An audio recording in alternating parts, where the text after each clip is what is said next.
Okay.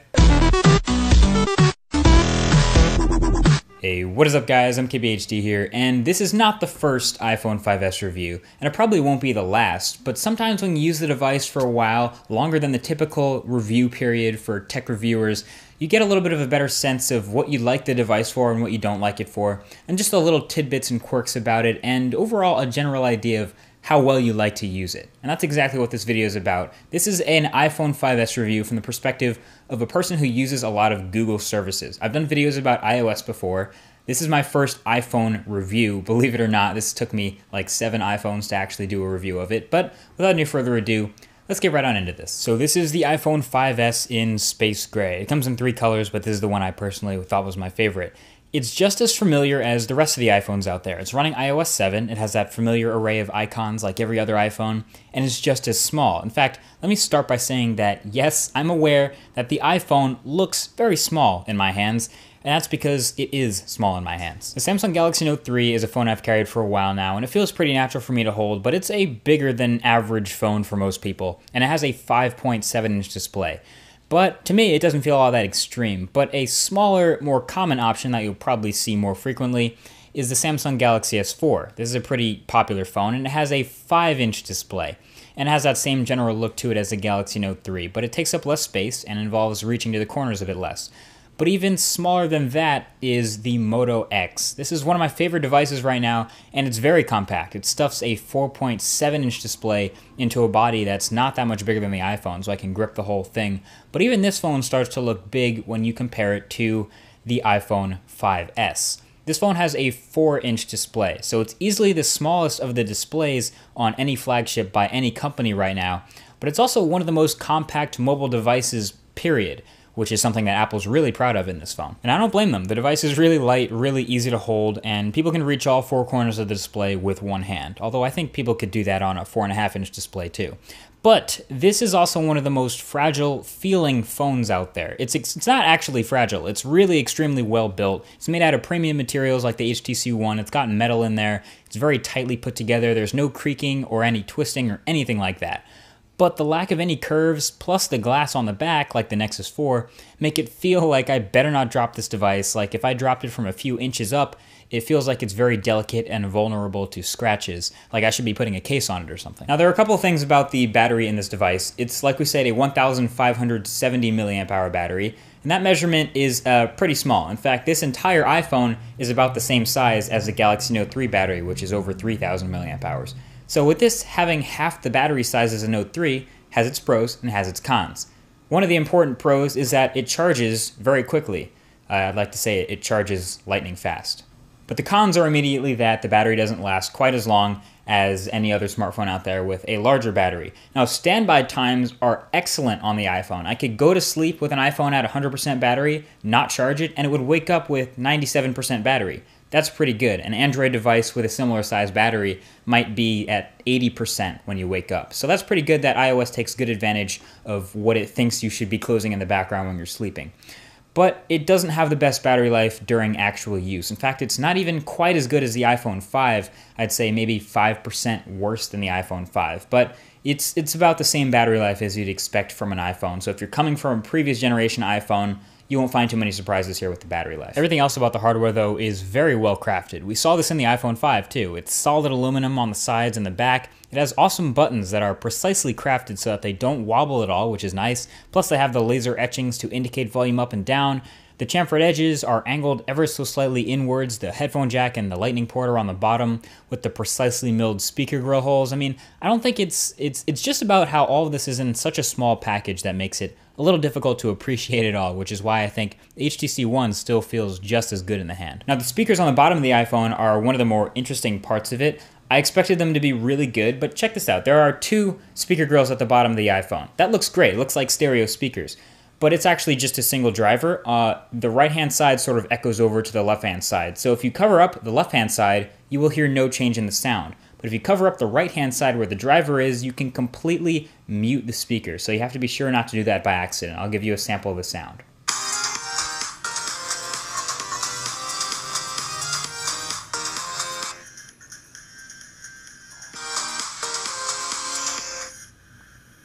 Completely muted. Well, anyway, like we've said, the iPhone has obviously familiar hardware on the outside, but what about the inside? Because that's where the main change came from between the 5 and the 5S. Now, if you thought the Moto X was a consumer-oriented device that didn't care about specs and targeted the average consumer, wait till you see the spec sheet of the iPhone 5S. It has, on paper, the same specs as, literally, not even exaggerating, a flagship from 2011. Meet the Samsung Galaxy S2. Release date, April 2011. Inside, it had a dual-core 1.2 GHz chip, 1 GB of RAM, 32 GB of storage, an 8-megapixel camera, and a 1650 mAh battery. Now meet the iPhone 5S. Release date, a couple weeks ago. It has a dual-core 1.3 GHz chip, 1 GB of RAM, 32 GB of storage, an 8-megapixel camera, and a 1570 mAh battery. So this is where Apple does its absolute best to make sure specs don't matter nearly as much as they used to. They control the entire experience from the hardware to the software, and there's a lot of optimization going on, and in the end, performance throughout iOS 7 is pretty snappy. It performs on par with just about every other flagship today that has an 8-core chip and double the RAM and 20-megapixel cameras. And iOS, as we know, never really required all that much resources to run smoothly and multitask well and not eat through battery life like a hungry wolf through steak, so it's not really a surprise that the iPhone 5S is quite fast, especially when compared to older iPhones. But how is iOS 7? Well, for me, I actually like the look of iOS 7, at least a lot of it, but its functionality is still exactly the same as iOS 6. It's essentially a layer of gloss over the top, a visual overhaul, if you will.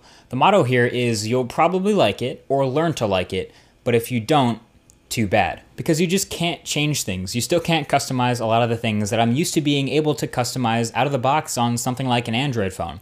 In iOS 7, you'll probably like most of the new icons, but if you don't like one, or two, or several, too bad. You might like the new keyboard, but if you don't, too bad. You might love the new stock lock screen or the new dialer or all the new stock applications, but if you don't, too bad. My biggest gripe with iOS 7 was actually the animation. So every time I unlock the iPhone 5S, there's this new animation in iOS 7 that takes a solid half a second before it lets me do anything on the home screen, and I don't like that at all.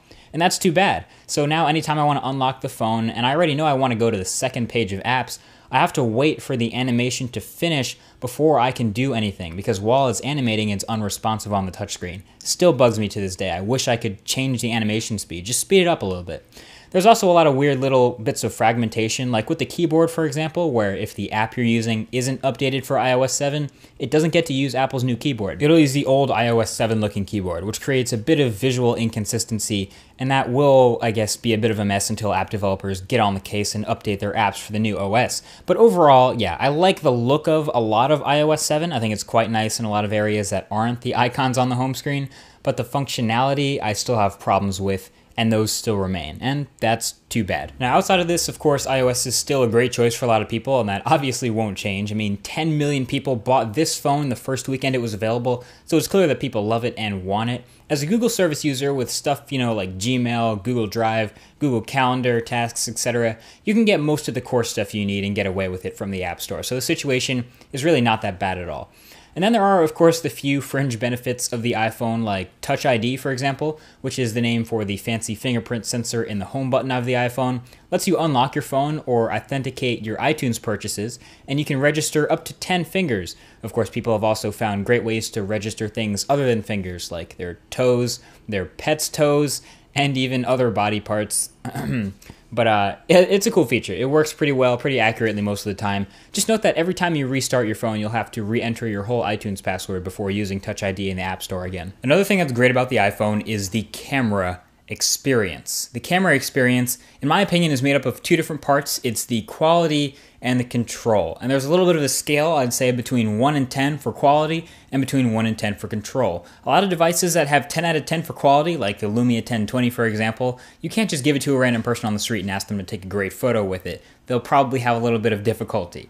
But if you get a really, really easy to use camera, chances are it's not going to take great photos. So the iPhone strikes a nice balance because on the scale of 1 to 10 for quality, it's around an 8. And on the scale of 1 to 10 for control, it's pretty simple, but it's an easy-to-use app, so that's another 8 out of 10. And I think that is what makes it a very likable camera. You can just open it with a swipe up from the shortcut in the corner and immediately begin to take pictures. I would characterize the camera on the back of the iPhone 5S as a very fast camera in a bunch of different ways. Fast number 1 because it's very fast to take photos and to process shots. Fast number 2 because taking HDRs is very quick, so you don't have to have a necessarily still subject. Fast number 3 because the aperture itself is very fast, it's wide open. I believe it's f2.0 or 2.2, which can be a little bit softer than the iPhone 5, but still is plenty fast and great for low light. And again, fast because of the video modes in here. You can take really fast 120 frames per second video and then slow it down to 30 frames per second to get this awesome smooth slow motion effect. So this is a very fast camera. What I most enjoyed about shooting with the 5S's camera though was the low light capabilities. This thing can essentially see in the dark where a lot of the other camera phones I've used fall short. But you can see all the test shots that I took in the full Imgur link in the description right below that like button, where you'll see, low light shots and regular light shots. And you'll see that the photos it takes are really pretty solid. The colors were very accurate, like extremely colorful and saturated. The detail was pretty much all there. It was only a little bit softer than the iPhone 5 because of the wider aperture, but overall, the shots you get out of this thing are very good. Overall though, in terms of the quality of photos and videos you get, and the control you have over them, this is up there in some of the best smartphones you can get to take photos with. So yeah, using the iPhone 5S is just as you would expect. You get great performance, smooth animations throughout, you get that super compact form factor and excellent build quality and design and material choices, and you get the usual quirks with a relatively new operating system, but those will either iron out or you'll get used to them. You get that future-proofness with the new 64-bit architecture, Apple's new chip, and Apple having control over the whole OS and ecosystem. And you have a very reliable device that almost always works exactly as you'd expect it to. Even if you don't like the way it does something, you can be confident that it'll do it that way every single time until you get used to it. It's a very familiar device for a lot of people, and probably isn't worth rushing to upgrade to if you're coming from an iPhone 5, but for many other older iPhone, it's a great choice for all it's worth. So at the end of the day, there are some things that I really like about the iPhone, and some things that I really don't like, obviously, about the iPhone, that a lot of other people will probably agree with. The display is one of the most polarizing things to me. I love the quality of the display, I just wish it was bigger. And there are a lot of things that I like about the build. It's a beautifully crafted device. It's just a little bit too small and feels a little bit fragile, even though it is, in fact, really sturdy, no creaking or bending at all. So there are some polarizing things about it. At the end of the day, though, I'm not a big iOS user. If you want to see a full dedicated iOS review or sort of a video on just me and iOS, feel free to leave a comment below or a thumbs up if you want to see something like that. But either way, this has been it. This is the iPhone 5S in space gray. Thank you for watching the review, and I'll talk to you guys in the next video. Peace.